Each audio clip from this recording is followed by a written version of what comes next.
Well, welcome to Mapping for Digital Equity. We've got Claire Ward today, the Market Development and Communications Manager at NoaNet, who is one of our prime partners in this project. So we'll do an overview of the base maps, and those are the maps that you start with for your area, with an emphasis on the digital equity indicators. And this will tie into the work you'll be doing on worksheets 15 and 16. So I'm so glad you all could make it. We've got Kayla here handling some of the logistics in the chat. And there's several members of the WSU team on this call. If you know them, feel free to reach out to them. If you don't know them, I'm sure that they would graciously say hello to you and answer any questions you might have. But if you have any technical difficulties, Kayla is your point person on that. Okay. Let's do some introductions in the chat. Name, pronouns, organizational affiliation,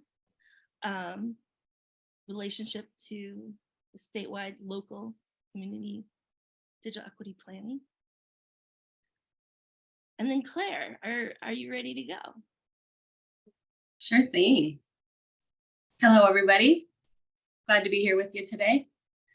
I just dropped a link in the chat to the statewide map if you guys are interested in following along on your own desktops. I know I like to be in control of my own clicking, but I will go ahead and share my screen. And hopefully you are seeing the map on my screen now. Yes?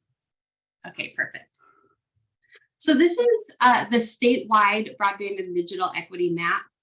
The teams that are working through the workbook and the BATs and tribes are going to be getting maps specific to their county or tribal region to work with. But for the purposes of this, I'm going to be looking at the statewide map. And until you have those maps, this is good. This has the same information as the local base maps. So this is a good link to get going on. When you go onto the map, it starts off with just the state, and the county showing. And then over here on the left-hand pane is just some information about how to use the map. For instance, certain layers will only show up if you're at specific zoom levels. So if something's in gray and you're not able to see it, even though you're clicking it, try zooming in and out, and then it might populate. Does someone want to unmute and volunteer a county that we'll focus on for this? I'll do it. This is Jenny. Yes, sir. All right, Jenny, what county? Columbia County. Columbia. Southeastern corner. There we go. All right. So when you're looking at your local base map in Columbia County or whatever area you're particularly interested in, this is what it'll look like to start out, except, eventually you won't be seeing all the other counties. And then you click on these stacks of books up at the top of the page over here, and those will pull up various layers that you can see on the map. If you were at the workshop kickoff calls, you've seen me kind of go over this, so I'm sorry, it might be a little bit repetitive. But they'll pull up things like, where are the public schools in Columbia County? And then you'll be able to click on those attributes and get information for where they're located, who they're serving, and some contact information. So with regard to how you'll be doing your local asset inventory, if there's something that you might need from these organizations, this is a good place to start, not only with where are they located, but how do I get in touch with them? Same thing for libraries, things of that nature, hospitals. I don't need to read off every layer that's available. But you'll be able to, at a glance, hopefully understand where these institutions are located in your community and have sort of an outreach punch list to get started on. Something that you'll want to pay attention to when you're looking at your local map is this correct, right? These are from statewide data sets. So there might be or, libraries that are new or libraries that are no longer in existence. So those are things that as you're reviewing it, you'll want to, keep your brain engaged on, and see if there's edits that need to be made, which, you'll be able to submit those comments and we'll be able to update your local base map. With regard to digital equity, it doesn't look like there's any tribal lands in Columbia County. With regards to digital equity, the second stack of books is going to be probably the most impactful for while you're looking at your plans. And this is where it's indicators of need. So these are things that have all kinds of demographic data, like unemployment rates. So this is one metric that might be useful when you're understanding what barriers to access might be existing for your specific community. And then there's also covered population data, like Dayton County is just one big census block. So Columbia County is one big census block. But it gives you the percent of the population that's 65 and up. In counties where it's maybe a little bit more census blocks, you can see in Walla Walla County, like the population of 65 plus is much more dense in this region than in other regions. So you can see how that could be useful when you're trying to understand what kinds of services and support you might want to target to specific areas. All kinds of metrics like this: percent disabled, social vulnerability, and then also ACP subscriptions. So that is that the low income? What's ACP? it is. It's the Affordable Connectivity Program. Oh, yes. Okay. Yeah. Thank you. So that's that FCC subsidy for broadband services. Did it used to be EBB, or are they the same? It used to be EBB. Okay. ACP is the program, that kind of took the place of EBB. Thank you. All right. And then it also gives, in addition to all of the demographic data it has, we also have some speed test information on here. So we pulled some data from the State Broadband Office's speed test system, and then also Ookla. So you can get an understanding of where services are not, right? And they're divided up into 3 different colors: red, green, and yellow. And if you click on any of the layers, it'll give you a little legend of what the things mean, right? So the dark green is 150 symmetrical. The light green, which unfortunately I'm not seeing a single dark green in Columbia County. Sorry about that. And then 100/20, that meets, of course, Washington State's definition of broadband. Anything that is yellow means that it's above 25.3, but below the 120, and then red means it's below 25.3. So it's not even meeting that federal definition of broadband. And I'm sure this audience understands why they're divided up that way. Various funding programs and institutions who are looking at solving the digital divide, they really look at these different benchmarks as to how they define folks as served or unserved with regard to broadband. I should have mentioned, you're welcome to unmute and chime in whenever you want. I'm happy to answer questions live, and I'm really not good at keeping up with a chat while I'm trying to talk. So if anyone's typing questions, I haven't seen them. Hey, Claire, this is Jenny. Yeah. I do have a question about, will this tell us where people don't have service at all, or they're not accessing the internet at all? That's a great question. And some of the State Broadband Office data will have little black dots where it says someone has reported that they don't have service at all. But no, that's another thing that you'll want to look at these maps with a real critical eye of: is there an area that doesn't have anything represented? They're not even able to take a speed test. So a really valid point. Hey, Claire, this is Nick Guy here, and I have a quick question. This is like wonderful work. My question has to do with, how do you guys update this? How are you, what resources are you using to populate it? Is it info from anyone, or how does that work? Yeah, great question. Thanks, Nick. So the broadband base map that everyone will have is populated from publicly available data. And we referenced who we got the data from in parentheses behind the layers. So it's a lot of it's like the census, the CDC, FCC, things like that. What will happen in your local work groups is as you collect your local data, both from an inventory and a digital equity perspective, that will get customized and loaded onto the map. So if you have an area that, I don't know, that there's the community I live in, I've learned is called a naturally occurring retirement community, because like everyone is 65 plus in my neighborhood except for us. So, that might be something where you would want to put a little circle around it and be like, this is an area that, we definitely want to focus on a certain set of resources. So you'll be able to put that kind of data and customize it on your local map as you work through this process.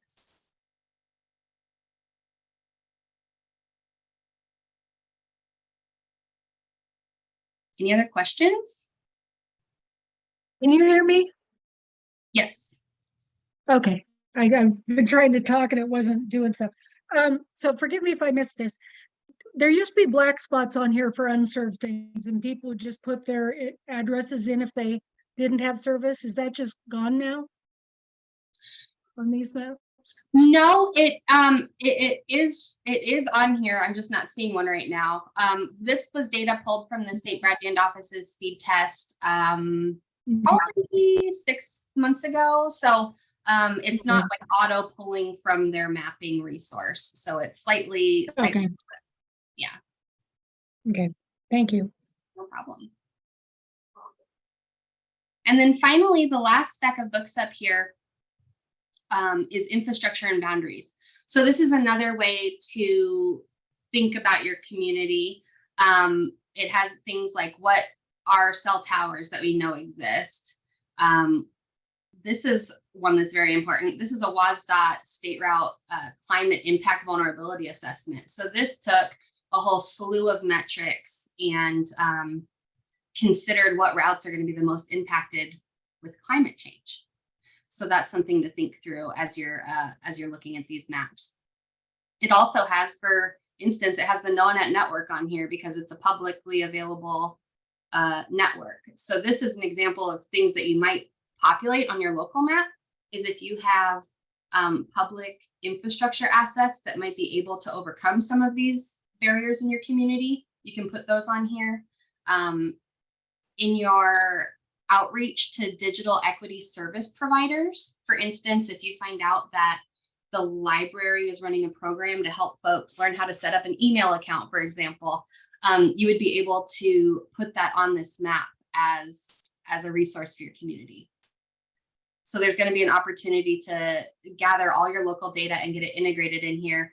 And I mean, maybe because I'm just a very visual person, for me, it means so much more when I see it on a map than when it's written in an Excel spreadsheet, because you can really see visually what areas are lacking any resources serving them once you get them on the map. That it's like, oh my goodness, there's a bunch of homes here, but there's not a library within 20 miles, and who does what if they need to get on the internet and they don't have access to it. So it can be a helpful tool.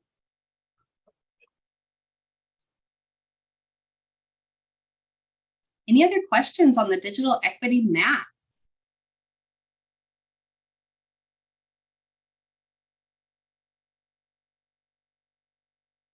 Well, then I did a fantastic job presenting, didn't I? I have one really quick. Yeah, I was just a couple minutes late. How do you get, I'm typing in that URL that you have at the top there, but I don't know how to get the same access what you're accessing right now exactly. Like I see the whole US, but there's different layers and I'm not sure how to. I apologize for. No, it's great. So when you go to the URL, it'll open up looking like this. Mm-hmm. And then you come over here to this panel on the left. If for some reason it has retracted itself, there's these little arrows down at the bottom. Okay. And then these stacks of books up at the top, those will give you different layers. And to populate them, you just check the layer and it'll pop up. But then these ones that are grayed out, for example, did you see how they were gray when I zoomed out? Mm-hmm. That just means that you need to be zooming in closer for them to populate. Okay. So you can click those and then they'll show up on the map. I think what he's asking is how do you get to the URL Well, no, I have the URL. I'm there. I'm on the website. Sorry. Thanks. But I don't see like the when I click on layers, it says get started. You can explore maps, add layers. I don't have all those options that you have. Yeah, Oh, sorry. Okay. yeah, that's exactly. There's a sub layer, there's a sub URL to this. Oh, Is that true with the URL I dropped in the chat? Is everyone not able to access the map? did you do that? I didn't. Oh, I didn't see that. Let me drop it again, just in case. I clicked on the one you gave us and I have a map and I have layers. Yeah. I wasn't sure how you zoomed into Columbia County, but I think it's just you're just using the zoom feature. Yep, you can. Okay, just zoom. If you're Just the plus. Okay, got it. Roll Yeah. wheel will work as well. I got it figured out now. I didn't see the link in the chat. I'm sorry. Thanks. Oh no, it's great. I'm glad we covered it anyway. So Southern County doesn't show as having a bat. How do Well, we let's fix get that that? updated. Do you have a bat? Yeah, we've had one since 2013, basically. Oh my goodness. Okay, well let's make sure we get that on the map. So what we're going to be able to do is oh, that's weird. Oh, it does have you on here. I wonder why it wasn't showing up for you. Oh, it was on mine. It was showing up brown, and all the ones around were blue. So I thought it was. I don't know. Okay, good. Oh, Thank you. weird. Weird. I'm glad you're on there. If you notice anything like that, though, because this is a big data set, there 100% will be errors. Just make note of it, and we'll be able to jump in and update the local maps with any discrepancies or really what's going to be important when you're looking at these maps for your county is all that local data, right? This stuff's all out there already, but there's things that you all know about your communities and the needs of your communities that these data sets just aren't going to get. So when you're looking at these, definitely have that mindset on, that hat of what's missing from this, and who do we need to reach out to get that data on here.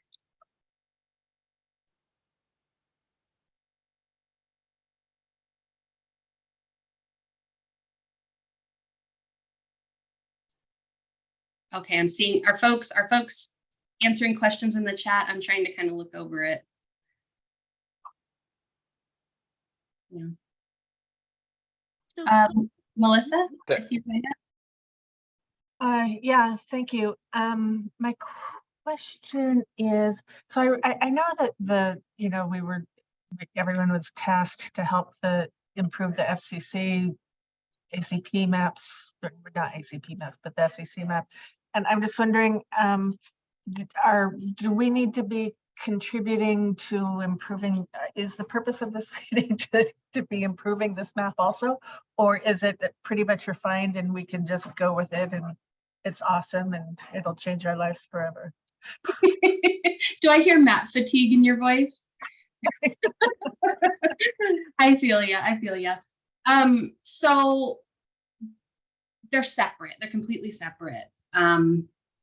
This map is to help inform the local assets and barriers that exist for your community, and you don't have to use it if it's not helpful. Oh, did Zoom just quit? Oh, I am positive it'll be very helpful. I'm just wondering if there is still data to be collected or still input that is being requested, or if we're just using it as a tool. Yeah, no, that's a great question. I'm hoping you guys are hearing me. I'm getting tons of alerts on my Zoom right now.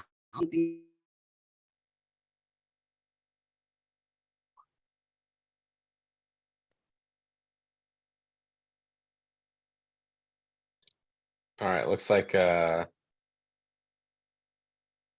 moving again, Claire, but on mute. I'm sorry, my Zoom just crashed.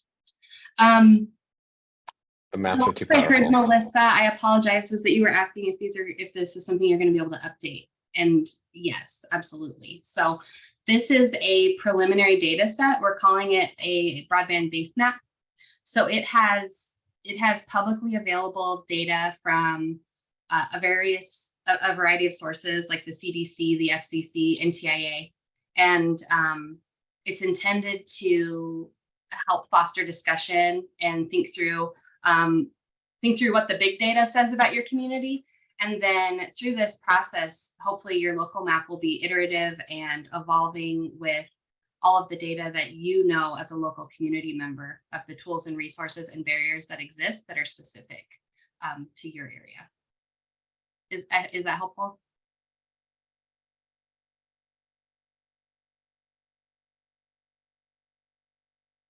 Quick question. Very. I have a quick question. Where do we send corrections if we see something wrong? That's going to be something you'll work with your regional coordinator on. There's going to be a form to fill out that will allow those to all be collected, any kind of discrepancies or changes you would like in your local map, and then those will get passed on to us for updating.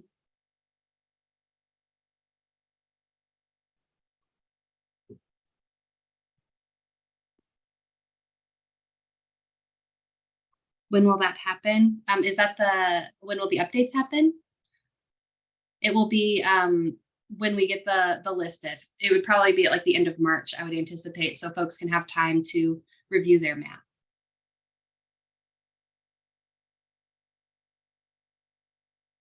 Claire, how do we know who our regional coordinator is? That one I will hand off to Dustin. Yeah, hey, Melissa and everyone. So we officially have our regional coordinators in place, and we will be sending out introductions, if we have not already, to each of the primary broadband action team contacts within their region.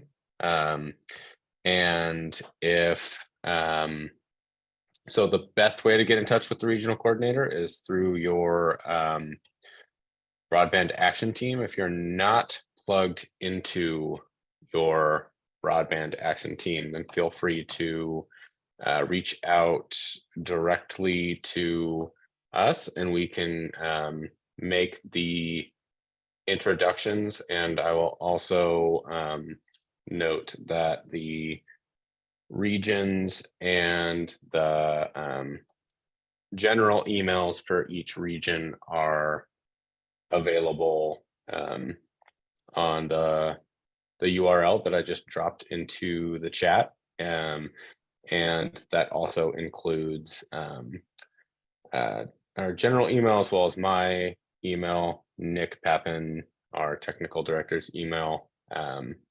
Fagerly, our tribal support lead email, and Sabrina, our digital equity lead's email. So you can reach out to any of us or reach out directly to your region if you're not already engaged with the broadband action team. But those regional coordinators are ultimately in place to support the work of those broadband action teams and working through these broadband action and digital equity action plans. And so they'll be helpful in every step along the way. But best way to engage with them is through the broadband action teams.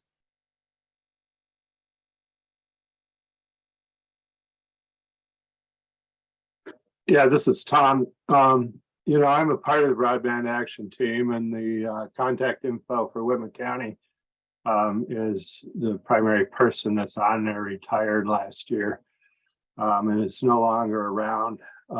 It'd be great if we knew who our regional coordinator was so that we can get in touch with them. We're pretty active as a bat, you know, but we kind of feel like we're up against the wall here a little bit. And then on putting this other data together, is there some sort of a spreadsheet or something, so as we're collecting this, we don't miss something that kind of invalidates putting it on the map? That's a great question, Tom. And yes, there is. So, so for when you're like reaching out to outside sources, part of the forms that you'll be able to use in your workbook actually ask, like, do you have a GIS data set for this that you would want to share? So that's easy to get that on the map. If it's something else, like when I said maybe a library's missing. So, you know, if we received the data that just said, okay, I'm in Jefferson County and there's a library missing, we can't do anything with that, which I think is what your question is. So yes, there's a form and you would say missing library, here's the address, you know, and here, so there'll be a certain like number of things that would be required to fill it out in that form. And then with all that data filled out, we'll be able to populate them. And Tom, just to jump in, so we've actually been working with our regional coordinator the entire time. It's Jody. Oh, okay. Yeah. There you go. Yeah, so Thank you. terribly sorry. There was some contracting stuff that was that got super weird. So didn't really want to put the cart before the horse on that one. But real fast, can all of our regional coordinators actually put their hands or raise their hands on Zoom so that they actually pop to the top? And just The electronic hands. yeah, raise your electronic hands.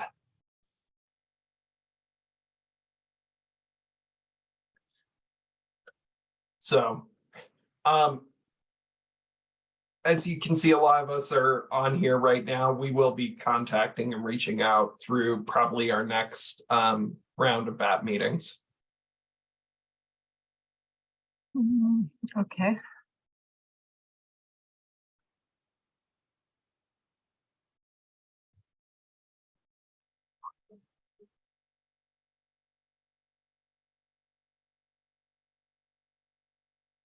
Any other questions on the base map that I might be able to respond to?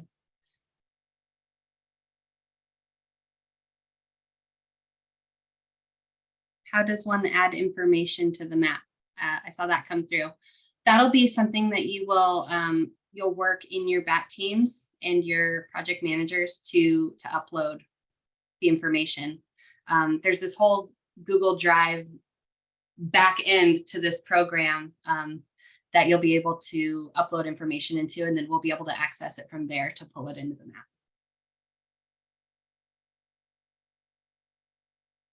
Do we have Brooke or Annie on just to pull up that form real quick? Absolutely. I don't, not to put you on the spot if you don't already have it loaded up, but I got to since we've navigate received through it. since Yeah. we've received a few questions about that, I thought it might be useful just to kind of demonstrate the way in which data can be contributed to the map. And I to respond to something that was said earlier too, we are not the FCC. Our goal is to incorporate the data. So even if it is submitted in a way that has some issues, we would love to work with you to make sure that we get those resolved and incorporated into the map. No worries if the first time submitting it, it doesn't work out. We'll get it resolved. And did I kill enough time, Annie? Yeah. Yeah, and enough for my cat to walk across my desk.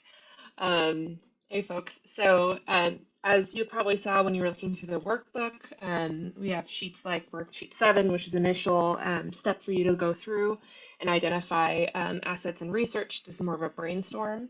And then when it comes to looking for information in your community, we have Google Forms. And so if you've used SurveyMonkey or anything like that, it's a helpful online survey tool where you can send it out, and then folks in your community, ISPs, etc., can go ahead and submit on their behalf for your plan. And so for this example, for our broadband local asset inventory, we'd send this survey out. You can customize a little bit in your community. You might have language that works best for you. And then they will be asked to answer a lot of the questions you find in the workbook. And then, there's a couple pages here. Oh, let me go through. sorry, I'm not filling it out, so it's giving me a hard time.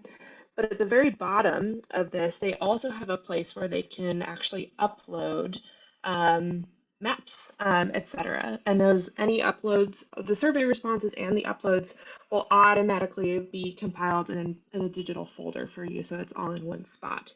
I know I'm going through this super quickly. I know I've been in touch with many of the regional coordinators and BAT leaders and tribal leaders on how this works, and you're always welcome to contact us if you're running into issues with this tool. Does that help, Dustin? It does, yeah. I think does that clear it up for other folks?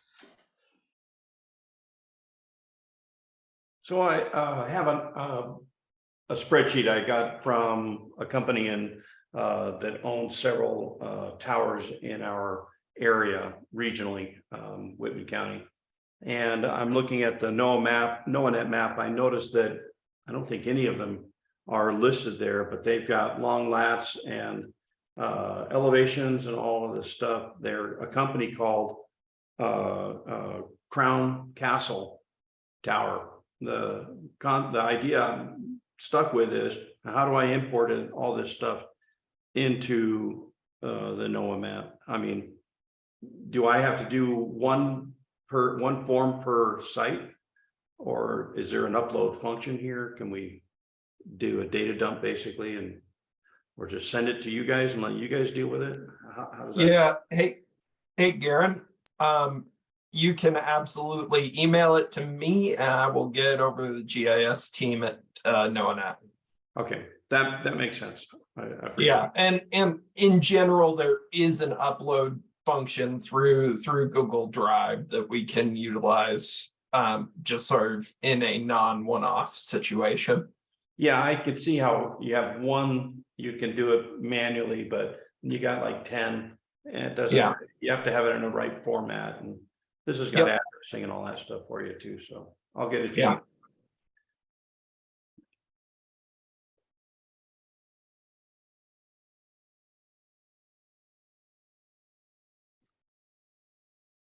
And then there's also, in addition to adding some of the data around the broadband infrastructure,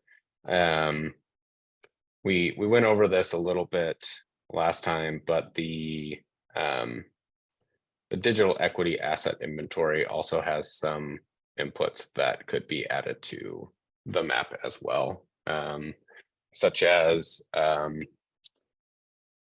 public computing workstations or public Wi-Fi access points and things like that, and getting those added. Claire, I don't know if you already went over this, but maybe pulling that back up and just kind of showing, even if that might be a data set that we need to update, just kind of demonstrating how it shows where different access points are. Yes, I can share the map again. Let's see here. Well, sure. Hopefully it doesn't crash this time. I know. It seems like when I screen share with large groups, my computer just gives up. So yes, absolutely. You can click to have things show up. And like, these are cell towers, these aren't access points. But there would be in the attributes, these tables, when you click on any of the icons, they're called attributes. And so in here, like if this was a public Wi-Fi hotspot location, you could say public Wi-Fi hotspot, if there's hours of operations, if there's anything you need to know to access it, those can all be put in the attributes. So same with Dustin's example of a public computing station, for example. If there's something like that you would like to get mapped in your community, you can provide that information and you'll be able to have an attribute on your map that will show that site and the population it serves and whatnot.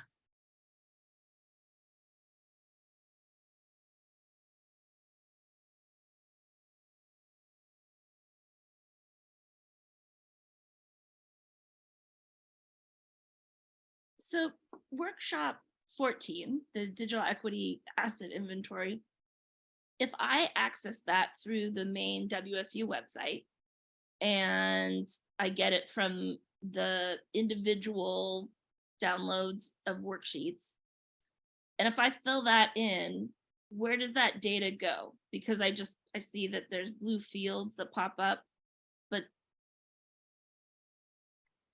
Yeah, that all gets populated. Well, maybe I should let Annie answer that one.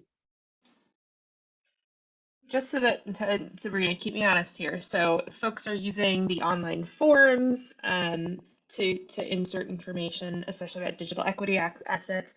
Maybe you're also, as you know, someone involved in the BAT, you're having like verbal interviews with someone in the digital equity institution, like a library, and you're filling it out for them. So that's all going to get compiled into your Google Drive.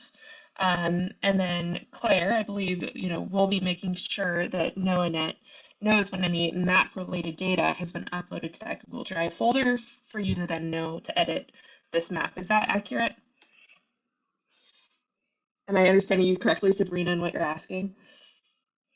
I think you might be referring to a situation where I, as a regional coordinator, give someone a link that I've been given that's specific for my region.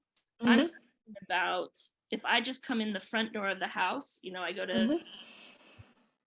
the page where there are the worksheets. Mm-hmm. So I just put worksheet 14 in the chat, that PDF. Mm-hmm. Yeah, with the red writing. Yeah. Is that just something to show me? Is that just an example of what I'm going to be filling out when I get a customized link? These are very, this is the version, well, I'm going to start that sentence over. When these were under development, we wanted to make sure that they were as accessible as humanly possible. So everything's designed to be able to collect the information in a bunch of different ways. So this form in the workbook, you could print this off and fill it out by hand and submit it. And that is a good way to do it. Or you could email this to someone and they could fill it out on Adobe and submit it. And that's a good way to do it. Or they could jump onto Google Forms where you can send a link to someone and they can fill it out there and submit it. So maybe that's where it's a little confusing. There's a bunch of avenues and we tried to make it so none of them are wrong. Just collect the information in the way that is the most comfortable and available to you, and it will get integrated into the master plan. Fantastic. Thank you, Claire. Thank you, Sabrina. Monica, I see your hand up. Hi, yes, this is Monica Olson. I work for the State Board for Community and Technical Colleges, SBCTC. And the sentence I just heard, I latched onto. We wanted to make this form and the ability to, input the information as accessible as possible.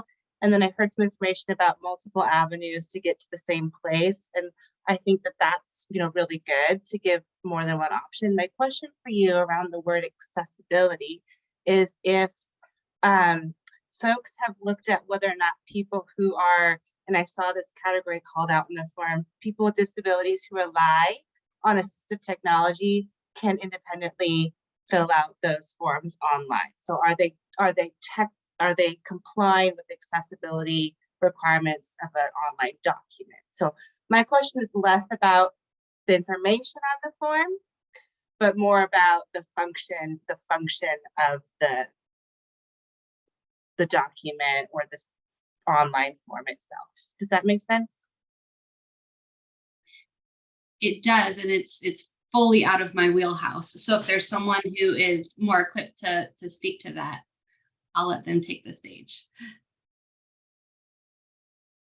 I think what I will say is when we were creating the online version of these forms, we prioritized symmetry. So they had equivalent information to like the paper version. I think it's a great call out. And Dustin, if it's okay by you, Brooke and I can go double check and make sure that for example, someone with a screen reader would absolutely be able to utilize this. Open input if others have some. Thanks, Annie, for following up and checking on that. I think it's critical because if a whole population has a barrier to actually providing information, then we are at this very early stage silencing a group of people that were, I think, hoping to also increase access and equity for. So I'm happy to be, I can't offer testing services, but I am happy to be kind of a 30,000 foot, accessibility resource. If you wanted to talk a little bit more about what needs to happen to make a document accessible, happy to be that person. Awesome. Thank you so much, Monica. I appreciate the comment and the follow-up. Yeah, thank you for that, Monica. I should have your contact information from the registration, but if you wouldn't mind just sending us that in the chat just to make sure, we'll follow up.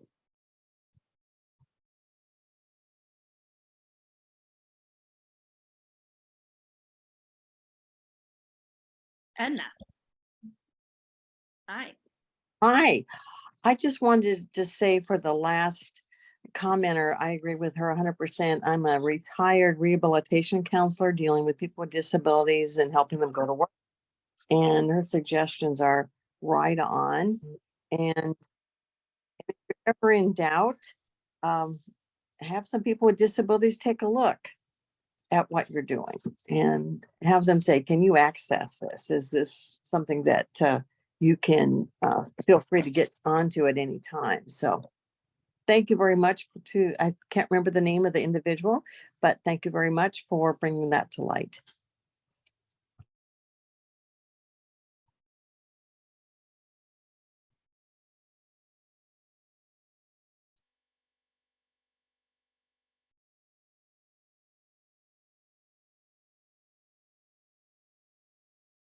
Okay, so we've got workshop 14 and the routing and how it's different and different. It's not different. The information can come in through different routes. So you built it that way. So someone could take this right off the website and forward the link to somebody, and that information would make it there.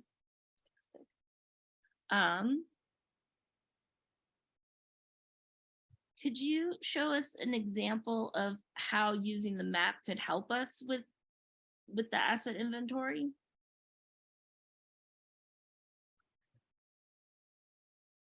Ooh, can someone throw in what's the question? That would help me. There's a lot of information on the map. What kind of asset are we curious about? So I could imagine if I was looking for resources for veterans, and I could look at what's there in my county, and I could also ask around to see what's just not on the radar yet.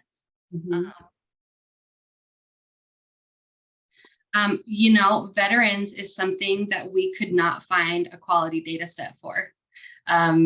So if anyone has a data set, that is great. I would love to be turned on to it so you can get it on here.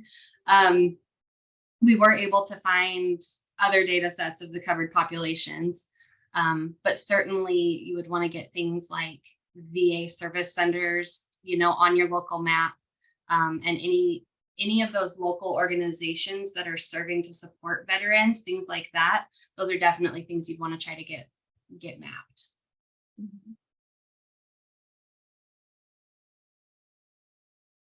I'll also add real quick, if you reach out to your local educational service districts or OSPI, they can provide you with a data list of all the K-20 network points and data loads, capacities, fiber, copper, whatever, in a spreadsheet form, so you can import that into your assets as well. They can break it down by ESD, so that also breaks out. It's hard for them to break it out by county, so I want to put that note out there, but it will break it down by ESD. And if you're not familiar with what ESD is, educational service districts are subgroups that support the various school districts around your area. So reach out, find your ESD, and then ask them for a active list, and you can get all that data from them.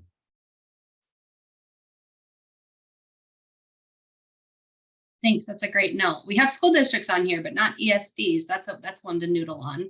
If that would be helpful, if there's good data sets with that geographic boundary. The school districts, those are address locations, right? Primarily. But when we're talking about assets, we're talking about capacity per school district. So, you know, some school districts have smaller capacity to be anchor institutes than other school districts. That's why I guess what I'm pointing out. Thank you. We'll have K-12 as the focus of our next workshop. So a little bit more detail on K-12 is coming.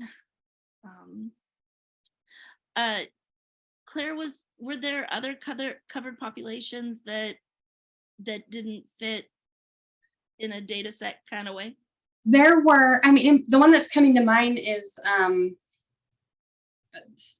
children in foster care, children and youth in foster care. We couldn't think of a way to map that felt ethical. So the place we landed, if it will, and I'd love to hear feedback from the group on this. The place that, you know, my brain kind of landed was in your local outreach, look for institutions that are serving foster children and youth, and then try to get those mapped, because then they would be able to go out and make sure that that population is being well represented, versus like trying to map where foster children are. Illegal. But definitely open to any, you know, thoughts around the best way to ensure that that population is well represented. Yeah, actually, one of the best ways to do that is to the school counselors. And so that's part of the K-12 discussion. And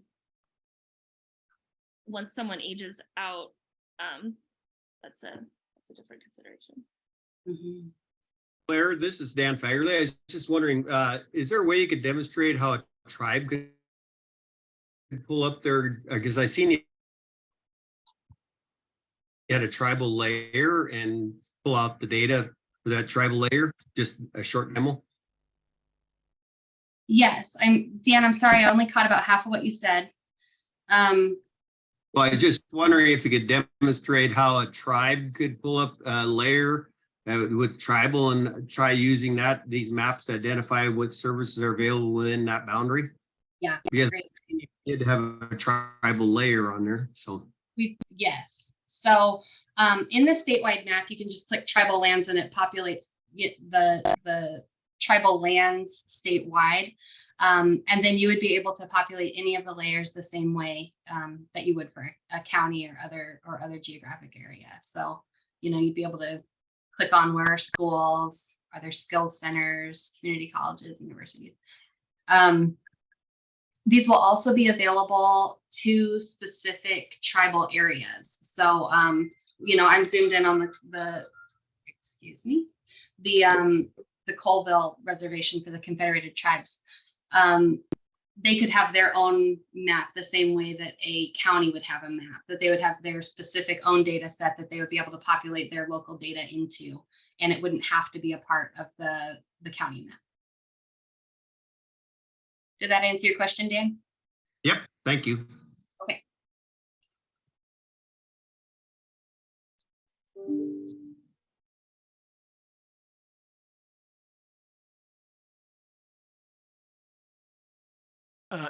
Edna has her hand raised. I did not take it down from when I asked the question previously. Sorry. No caller. Should we touch base on forms workshop? Excuse me. They are called worksheets. 15 or I think 16. What is doable in the last 9 minutes? I'd be happy to pull them up. Will you shoot me a link? Okay, sure. It's in the rundown that you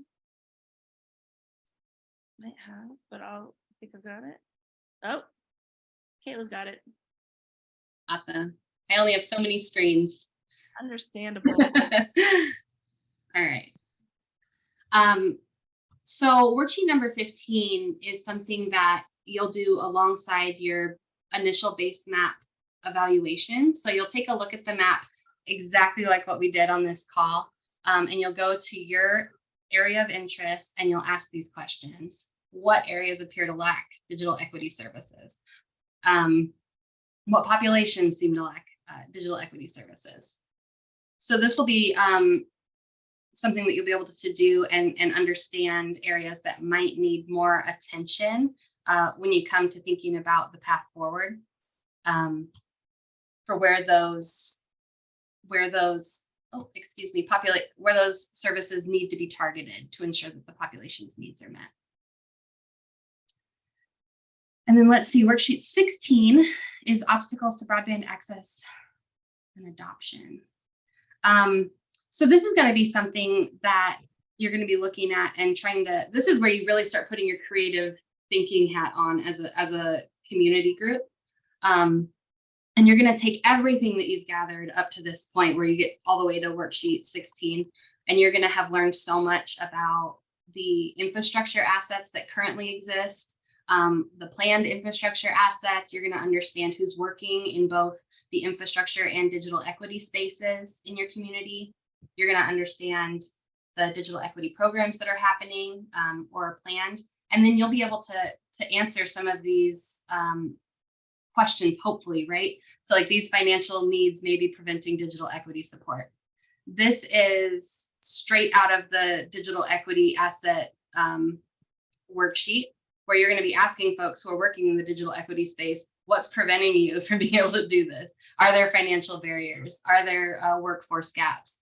So you'll be able to really take everything that you've learned from all those organizations and have some broad stroke conclusions of here's what might be needed to solve these issues in our community. This is what we're hearing over and over again from the organizations who are trying to solve these problems.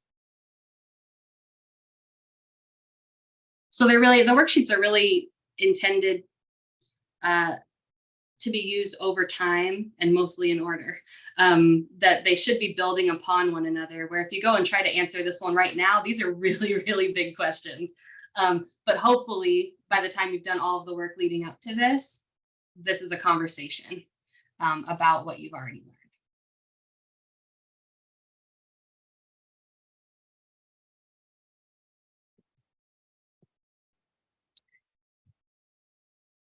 Any other questions? Hey, Kayla. Good. Can I call you back in? I want to. Well, thank you, Claire.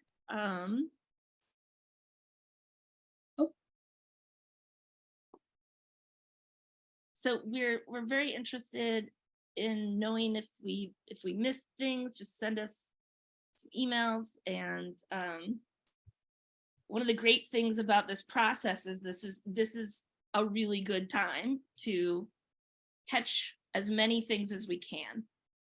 So we can organize them, clarify the communication pathways, set some priorities, and continue to build our digital equity ecosystems. Next week is K-12.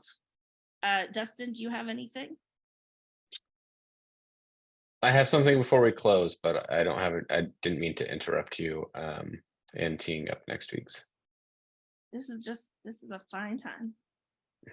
All right. I just wanted to clarify, because did not necessarily intend for this to be the meeting in which we announced that our regional coordinators were on board, and have seen a number of emails come through and responses in the chat and questions throughout the meeting. They did start yesterday. We had our onboarding call yesterday, and so introductions will be going out very soon. We want to make sure that we have the opportunity to have bring them up to speed on everything that's been happening that you all have been working on, so you don't have to go back and kind of catch them up to speed. So we're working on that onboarding and will be getting them introduced very soon. Don't necessarily want their emails getting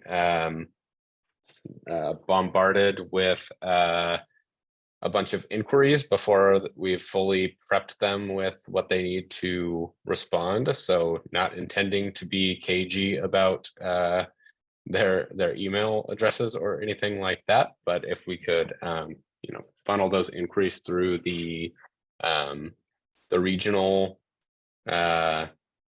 emails for now, and we will be within this week sending out emails to introduce them to each broadband action team, and they will be working very closely with you, and we're really excited to get them out and started. And a few of those introductions have been made already due to timing of meetings. So we'll get them all plugged in, but just wanted to clarify that. And we really look forward to, and I know they're really looking forward to getting out there and working with you all.